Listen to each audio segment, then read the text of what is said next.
T'en as pas marre de payer tes pommes de terre une fortune? Tu sais pas quoi faire de tes pommes de terre germées? Bah tu prends un couteau comme ça, tu coupes tes pommes de terre en deux.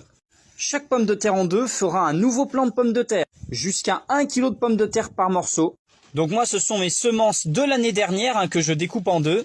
Et si vous avez 2 germes sur votre pomme de terre, coupez en deux de manière à avoir un germe de chaque côté. Ensuite, je laisse reposer les pommes de terre quelques heures pour qu'elles cicatrisent et je suis allé chercher du BRF, donc tout simplement de quoi pailler mes pommes de terre. En effet, je vais les planter sans creuser le sol. Technique de permaculture bien connue pour pas abîmer le sol. Et voilà le résultat, les pommes de terre sont tout simplement posées au sol et après je mets du paillage. Donc là j'ai mis du BRF que j'ai ramassé tout à l'heure. Vous pouvez aussi mettre de la paille ou n'importe quel type de paillage. Ensuite les pommes de terre vont pousser le paillage et passer au travers, tout simplement. Comme ça tu gagnes du temps, tu gagnes des pommes de terre. Regarde, tu vois là c'est les pommes de terre qui sortent. Donc là, c'est un autre genre de paillage. Et surtout, tu préserves ta vie du sol avec plus d'humidité pour cet été. Et quand tu auras à les ramasser, plus qu'à écarter le paillage. Et surtout, ne me remercie pas, c'est gratuit. Vous êtes très nombreux à me critiquer, à penser que je suis un feignant, que je ne fais rien, que je ne travaille pas. Alors du coup, j'ai fait un petit timelapse où je vous montre comment je remets en état mes zones de culture. Donc là, vous voyez, c'est assez simple en réalité. Je vais d'abord commencer par enlever les herbes qui ont grignoté, qui ont pris de la place sur ma bande de culture. Alors je précise quand même que là ce que je suis en train de faire prend beaucoup de temps parce que ce sont des endroits que je n'ai pas retravaillé l'année dernière. Normalement il n'y a pas besoin de faire autant de choses.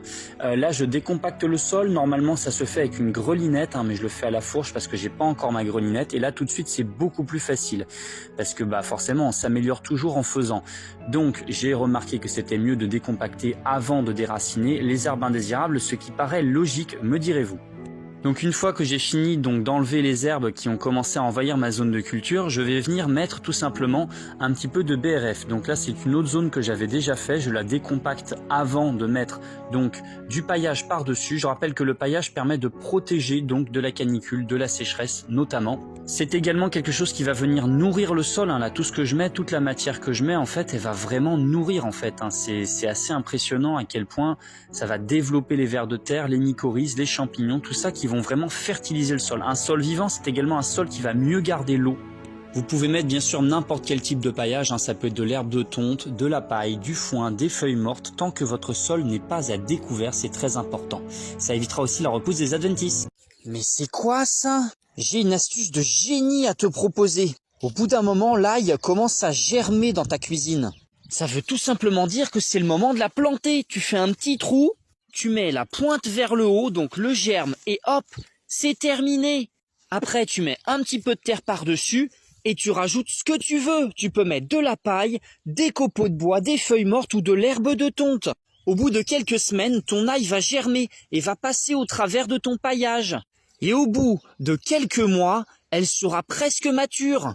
Une fois que le feuillage commencera à se dessécher, ce sera le moment de la récolter. On se retrouvera pour la récolte après. Ça reste une culture extrêmement facile, aucun entretien, très peu de prédateurs, voire même au contraire. Tu peux planter ton ail à côté de plein de choses et ça protégera, car c'est une plante qui repousse les insectes de par son odeur.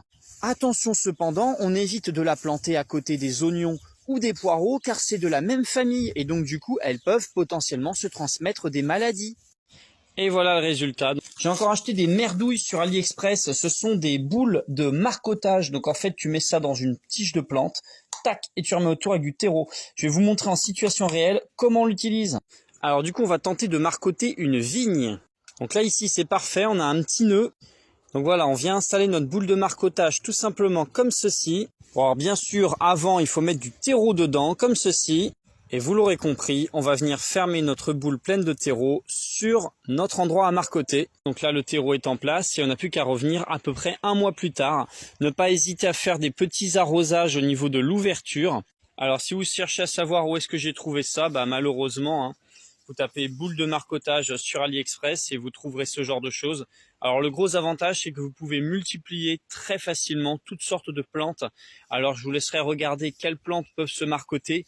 Par exemple, la vigne, ça marche super bien. Les rosiers, ça marche bien. Mais le noyer, par exemple, ça marche pas. Voilà, le noyer ne se marcote pas.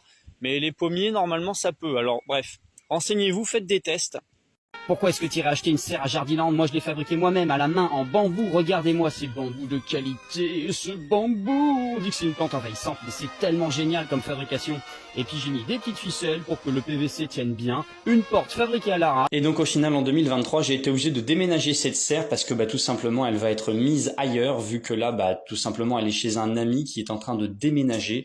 Donc, une serre de cet âge-là, avec du bambou et tout, c'est pas si évident que ça à changer de place. Donc là, je m'y suis attelé, j'ai tout défait, enlevé le polyane qui est clairement encore en bon état. Donc c'est l'occasion de réutiliser tout ça, puisqu'on est quand même dans le upcycling au maximum. Donc je vais pas jeter mes propres constructions. J'ai pris le temps de faire tout ça malgré le fait que j'ai la rénovation à côté, mais de toute façon, si je le faisais pas, elle allait être complètement détruite, tout simplement. Donc voilà l'état de la serre aujourd'hui, donc elle est entreposée tranquillement avant que je la réutilise pour cet hiver parce que là j'ai autre chose à faire avec les travaux. Donc là voilà, elle est posée là et il faudra que je m'en occupe pour la remettre en état, la remettre en place pour cet hiver.